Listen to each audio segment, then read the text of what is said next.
누가복음 16장. 예수께서 제자들에게 말씀하셨다.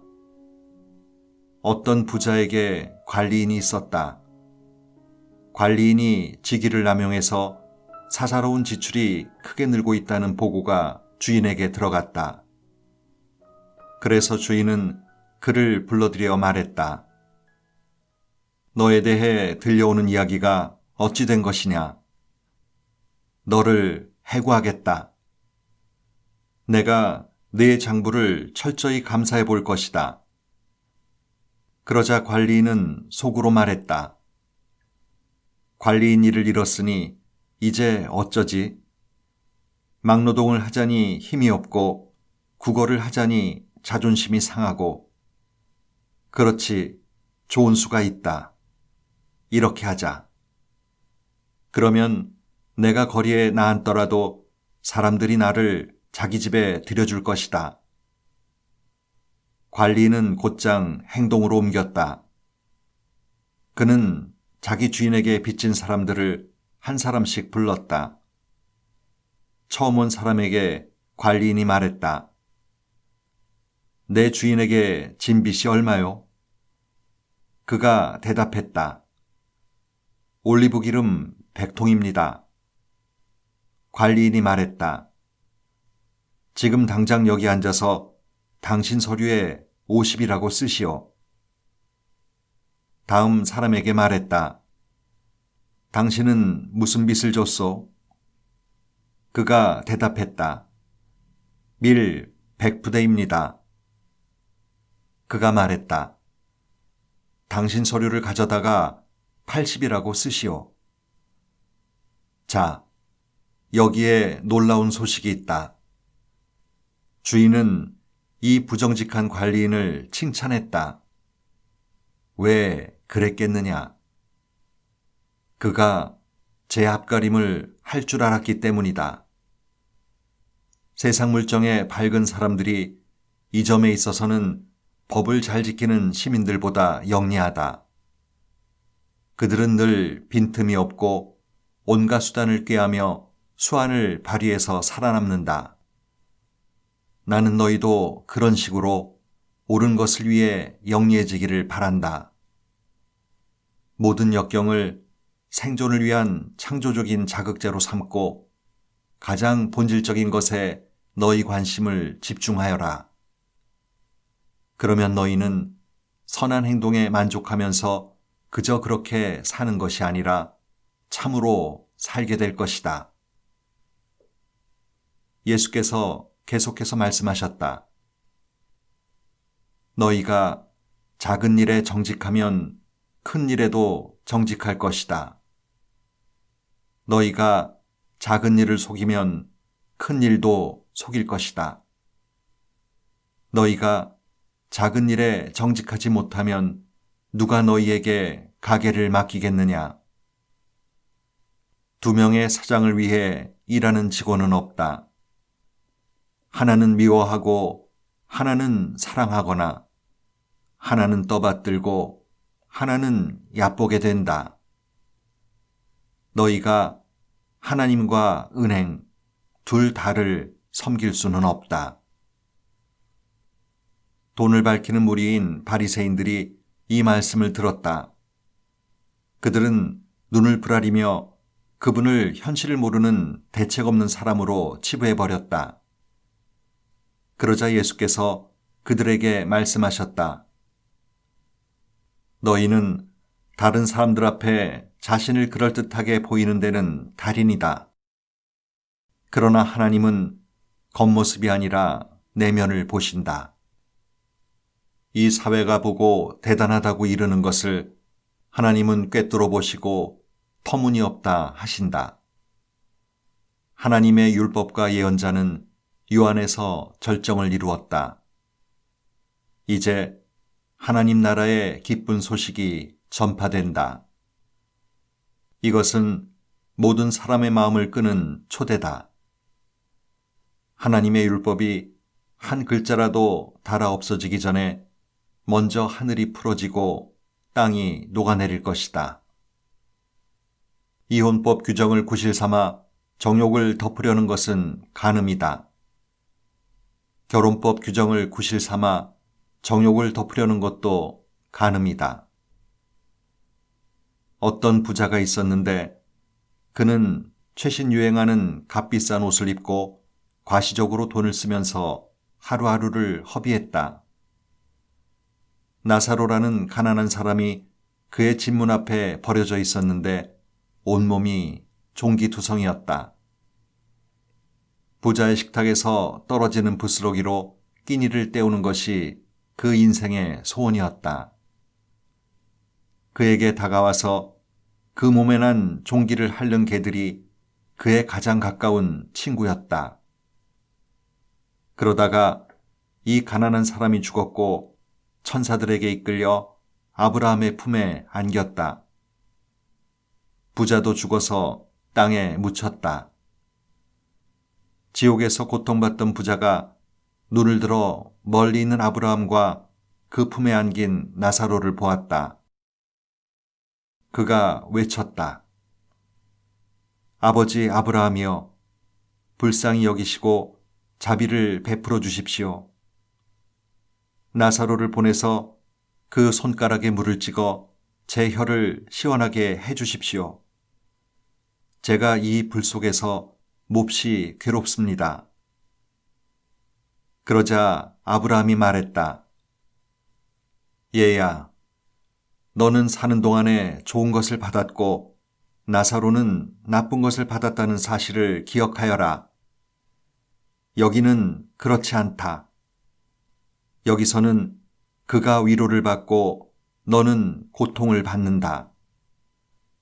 게다가 너희와 우리 사이에는 큰 수렁이 있어서 우리 쪽에서 너희에게 가고 싶어도 갈 수 없고 너희 쪽에서도 아무도 우리에게 건너올 수 없다. 부자가 말했다. 그러면 아버지, 부탁이 있습니다.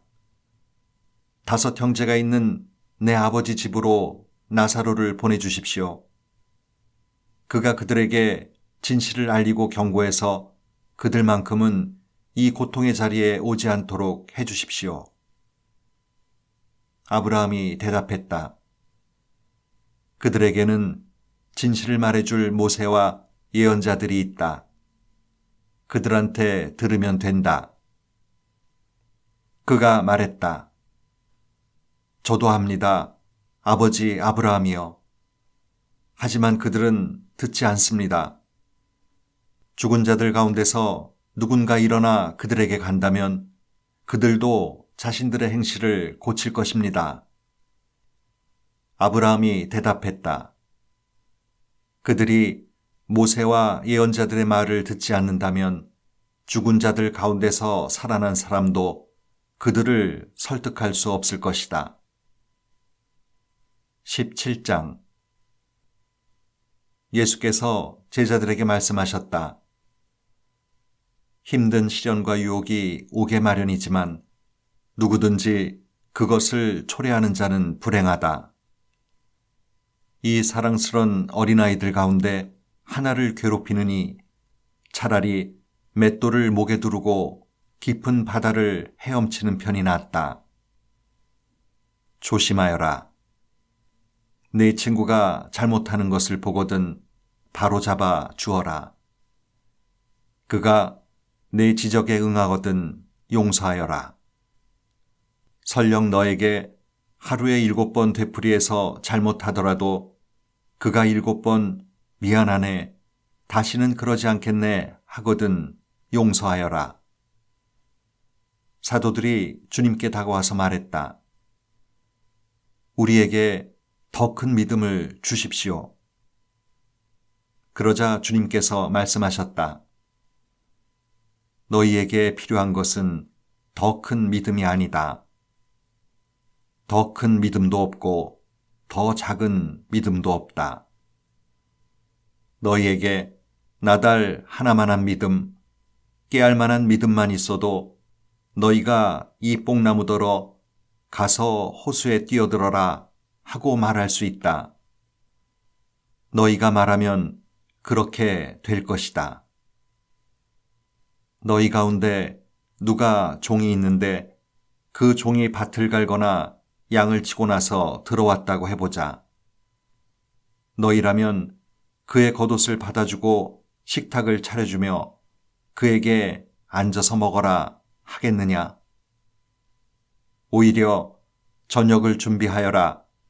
옷을 갈아입고 내가 커피를 다 마실 때까지 식탁에서 시중 들어라. 그런 다음에 부엌에 가서 저녁을 먹어라 하지 않겠느냐? 종이 당연히 해야 할 일을 했다고 특별히 감사를 받더냐? 너희도 마찬가지다. 너희는 당연히 해야 할 일을 끝내고 나서 일을 마쳤습니다. 명령하신 대로 우리가 했습니다. 하고 말하여라. 예수께서 예루살렘으로 가시는 길에 마침 사마리아와 갈릴리 경계를 넘어가셨다. 예수께서 한 마을에 들어가시다가 나병 환자 10명을 만나셨다. 그들은 거리를 두고 서서 목소리를 높여 외쳤다. 주 예수여, 우리를 불쌍히 여겨주십시오. 예수께서 그들을 유심히 보시며 말씀하셨다. 제사장들에게 가서 너희 몸을 보여라. 그들은 갔고 가는 길에 그 몸이 깨끗해졌다. 그들 가운데 한 사람이 자기가 나은 것을 알고는 하나님께 소리 높여 감사하고 영광을 돌리며 가던 길을 되돌아왔다. 어떻게 다 감사해야 할지 몰랐던 그는 예수의 발 앞에 무릎을 꿇었다. 그는 사마리아 사람이었다. 예수께서 말씀하셨다. 10사람이 낫지 않았느냐? 9사람은 어디 있느냐? 돌아와서 하나님께 영광을 돌린 사람이 이 이방인 말고는 아무도 없느냐? 예수께서 그에게 말씀하셨다. 일어나 가거라. 내 믿음이 너를 낫게 했고 너를 구원했다. 바리새인들이 하나님 나라가 언제 오는지 따져 묻자 예수께서 대답하셨다. 하나님 나라는 너희가 달력을 보고 날짜를 세고 있다고 해서 오는 것이 아니다. 누가 여기를 보아라 하거나 저기 있다 한다고 해서 오는 것도 아니다. 이유가 무엇이겠느냐? 하나님 나라는 이미 너희 가운데 있기 때문이다. 예수께서 계속해서 제자들에게 말씀하셨다. 너희가 인자의 날들 중에 단 하루라도 보고 싶어 애타게 사모할 때가 오겠으나 보지 못할 것이다. 사람들이 너희에게 저기를 보아라 하거나 여기를 보아라 할 것이다. 그런 허튼 말에 절대 속지 마라. 너희가 보러 나간다고 해서 인자가 오는 것을 볼 수 있는 것은 아니다. 인자는 올 때가 되면 온다. 번개가 한 번만 쳐도 온 하늘이 환해지지 않느냐. 인자의 날도 그럴 것이다. 그러나 먼저 인자가 많은 고난을 당하고 이 시대 사람들에게 버림받아야 한다. 인자의 때도 노아의 때와 똑같을 것이다. 노아가 방주에 오르던 그날까지도 사람들은 모두 평소처럼 지내며 시시덕거리고 즐겼다. 홍수가 나서 모든 것을 쓸어버릴 때까지 그들은 아무런 낌새도 채지 못했다. 롯의 때도 마찬가지였다. 롯이 소돔에서 나오고 화염이 폭풍처럼 쏟아져 모든 것을 바짝 태우던 그날까지도 사람들은 평소대로 시시덕거리고 즐겼다. 인자가 나타나는 때도 그처럼 갑작스럽고 전면적일 것이다. 그날이 올 때에 너희가 마당에서 일하고 있거든 무엇을 가지러 집으로 들어가지 마라. 밭에 나가 있거든 겉옷을 가지러 돌아가지 마라. 롯의 아내가 어떻게 되었는지 기억하여라. 너희가 너희의 목숨을 붙잡고 매달리면 목숨을 잃겠지만 그 목숨을 놓으면 하나님의 목숨을 얻을 것이다. 그날에 두 남자가 한 배에서 고기를 잡다가 한 사람은 데려가고 다른 한 사람은 남겨질 것이다. 두 여자가 한 부엌에서 일하다가 한 사람은 데려가고 다른 한 사람은 남겨질 것이다. 제자들이 이 모든 말씀을 받아들이려는 마음에서 말했다. 주님, 어디에서 그런 일이 있겠습니까? 예수께서 그들에게 말씀하셨다. 독수리들이 맴도는 곳을 잘 보아라. 독수리들이 먼저 시체를 찾아낼 것이다. 그 일은 내 주검 주위에서 시작될 것이다. 18장 예수께서 그들에게 끈질기게 기도하고 절대 포기하지 말아야 할 것을 가르치려고 이야기를 들려주셨다. 예수께서 말씀하셨다. 어떤 도시에 하나님을 전혀 의식하지 않고 사람들도 안중이 없는 재판관이 있었다. 그 도시에 사는 한 과부가 계속해서 그를 찾아왔다. 내 권리가 침해받고 있으니 나를 보호해 주십시오. 재판관은 그 과부를 거들떠보지도 않았다.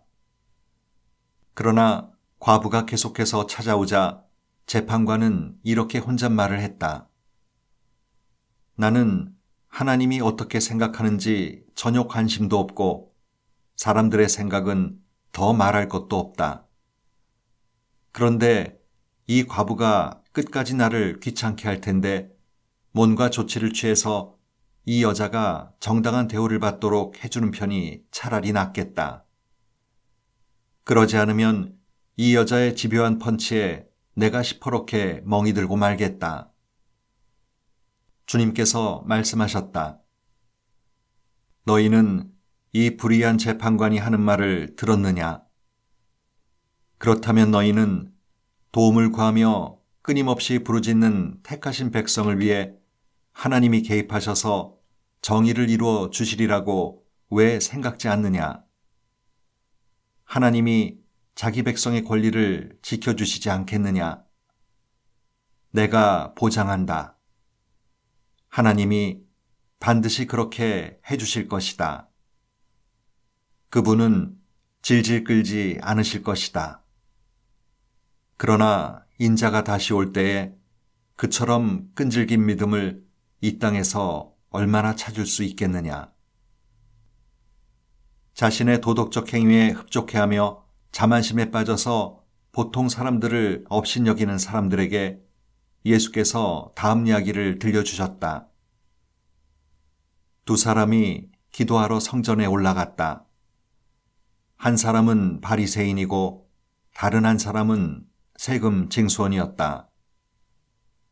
바리새인은 자세를 잡고 이렇게 기도했다. 오 하나님, 내가 다른 사람과 같지 않으니 감사합니다. 강도나 사기꾼이나 간음하는 자나 행여 이 세금 징수원과도 같지 않으니 감사합니다. 나는 일주일에 2번 금식하고 모든 수입에 11조를 드립니다. 한편 후미진 곳에 구부정하게 웅크려서 두 손으로 얼굴을 감싸고 있던 세금 징수원은 감히 고개도 들지 못한 채 말했다. 하나님, 불쌍히 여겨주십시오. 이 죄인을 용서해 주십시오. 예수께서 설명을 덧붙이셨다. 하나님과 바른 관계가 되어 집으로 돌아간 사람은 다름 아닌 세금 징수원이다. 너희가 고개를 쳐들고 거만하게 다니면 결국 코가 납작해지고 말 것이다. 그러나 너희가 자신의 모습을 있는 그대로 인정하면 너희는 자기 자신보다 큰 존재가 될 것이다. 사람들이 예수께서 만져주시기를 바라며 그분께 아이들을 데려왔다. 제자들이 그것을 보고는 그들을 쫓아냈다. 그러자 예수께서 그들을 다시 부르셨다.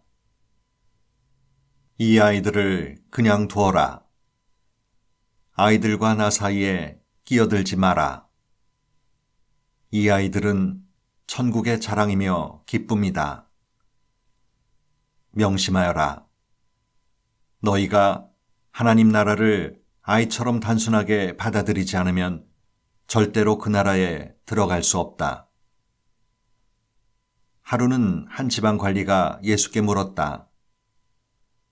선하신 선생님, 제가 무엇을 해야 영원한 생명에 들어갈 자격을 얻겠습니까? 예수께서 말씀하셨다. 어째서 나를 선하다고 하느냐? 오직 하나님 한 분 외에는 선하신 분이 없다. 계명에 간음하지 마라, 살인하지 마라, 도둑질하지 마라, 거짓말하지 마라, 내 부모를 공경하라 하지 않았더냐? 그가 말했다. 선생님, 제가 기억하기로는 그 계명들은 제가 다 지켰습니다. 예수께서 그 말을 들으시고 말씀하셨다. 그렇다면 남은 일은 하나뿐이다. 내가 가진 것을 다 팔아서 가난한 사람들에게 거저 주어라. 그러면 내가 하늘의 부를 갖게 될 것이다. 그런 다음 와서 나를 따라라. 그것은 그 관리가 전혀 예상치 못한 말이었다. 큰 부자인 그는 몹시 근심했다. 그는 많은 것을 움켜쥐고 있었고 그것을 놓을 마음이 없었다. 예수께서 그의 반응을 보시고 말씀하셨다. 많이 가진 사람이 하나님 나라에 들어가는 것이 얼마나 어려운지 아느냐? 부자가 하나님 나라에 들어가는 것보다 낙타가 바늘기로 지나가는 것이 더 쉽다. 다른 사람들이 물었다. 그러면 어느 누가 가망이 있겠습니까? 예수께서 말씀하셨다. 너희 힘으로 해낼 수 있다고 생각하면 전혀 가망이 없다. 그러나 하나님께서 하실 수 있다고 믿으면 얼마든지 가능한 일이다. 베드로가 이야기의 주도권을 다시 잡으려고 이렇게 말했다. 우리는 가진 것을 다 버리고 주님을 따랐습니다. 그렇지 않습니까? 예수께서 말씀하셨다. 그렇다. 너희는 절대 후회하지 않을 것이다. 집과 배우자와 형제 자매와 부모와 자식과 그 무엇을 희생하고서 손해볼 사람은 아무도 없다. 너희 평생에 그 모든 것을 여러 배로 돌려받을 것이다. 영원한 생명도 덤으로 받을 것이다. 그 후에 예수께서 12제자를 따로 한쪽으로 데리고 가셔서 말씀하셨다. 잘 들어라. 우리는 지금 예루살렘으로 올라가는 길이다. 인자에 대해 예언서에 기록된 것이 모두 이루어질 것이다. 사람들이 인자를 로마 사람들에게 넘겨주어 조롱하고 놀리고 침뱉을 것이다. 그리고 인자를 고문한 뒤에 죽일 것이다. 그러나 사흘 후에 인자는 다시 살아날 것이다. 하지만 제자들은 깨닫지 못했고 예수께서 무슨 말을 하시는지 전혀 감을 잡지 못했다. 예수께서 여리고 외곽에 이르셨다. 한 눈먼 사람이 길가에 앉아서 구걸하고 있었다. 그는 무리가 술렁이는 소리를 듣고 무슨 일인지 물었다. 사람들이 그에게 말했다. 나사렛 예수께서 지나가신다. 그러자 그가 갑자기 소리쳤다. 예수여, 다윗의 자손이여, 불쌍히 여겨 주십시오. 저를 불쌍히 여겨 주십시오. 앞서가던 사람들이 그에게 조용하라고 했으나 그는 오히려 더 크게 소리쳤다. 다윗의 자손이여, 불쌍히 여겨 주십시오. 저를 불쌍히 여겨 주십시오. 예수께서 걸음을 멈추시고 그를 데려오라고 말씀하셨다. 그가 가까이 오자 예수께서 물으셨다. 내게 무엇을 원하느냐? 그가 말했다. 주님, 다시 보기 원합니다. 예수께서 말씀하셨다. 다시 보아라. 내 믿음이 너를 구원했고 낫게 했다. 그는 즉시 고침을 받았다. 그가 고개를 들어서 보니 앞이 보였다. 그는 하나님께 영광을 돌리며 예수를 따라갔다. 길가에 있는 사람들도 모두 합류하여 큰 소리로 하나님을 찬양했다.